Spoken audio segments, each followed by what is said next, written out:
Okay, so let's talk about these crazy wind and hailstorms. I'm sure everyone has been experiencing it. I personally had a roof that got destroyed, which brings us to the subject of insurance. Why would insurance be in the realm of what I do as far as real estate and as far as the idea of a legacy lesson? Well, it is protecting the asset that I sell, your home, also your car, but this particular, we're talking about your home. So at the moment, most people have a policy that has a 1% or a 2% wind and hail deductible. That sounds like not that bad, right? 1 or 2%.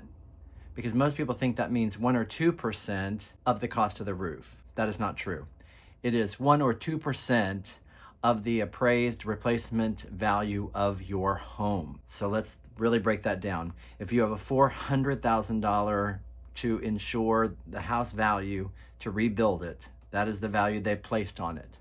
2% of that is $8,000. That's your deductible. So if you have what's called ACV, actual cash value, or RCV, replacement cost value, you have two different scenarios. The actual cost means that if the roof is, say, 15 years old and it's a 30-year roof, then they would deduct 50% basically from what you would get to replace the roof. So let's say the roof was 18,000, suddenly you're getting 9,000, and then you take 8,000 off and down you're at $1,000 to replace your roof that you're going to have to pay $18,000 for, right? Startling. Now, if it's replacement costs, you still have that $8,000 deductible, but you're getting the full value of the roof, so suddenly an $18,000 roof becomes $10,000.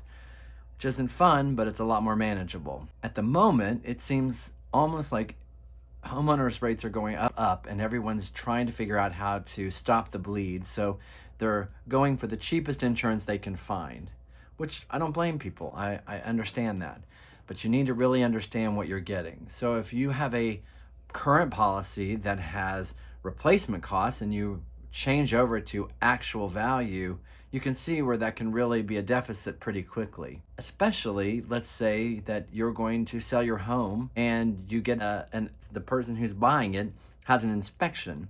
They get the inspection, they find that there's major hail damage and the roof needs to be replaced, and then you figure out you're going to get $1,000 for an $18,000 roof that you have to replace in order for the new people to buy the house and in order for them to be able to get insurance. Suddenly we're in a whole other realm. So knowing your policy, knowing your deductible, playing that smart is so important. I'd love to help you. If there's anything I can do, or at least give you some names of some professionals who would be very knowledgeable about what are the best ways to maximize your insurance coverage and try and come out ahead. I hope this helped. If I can help in any way, let me know. Thanks.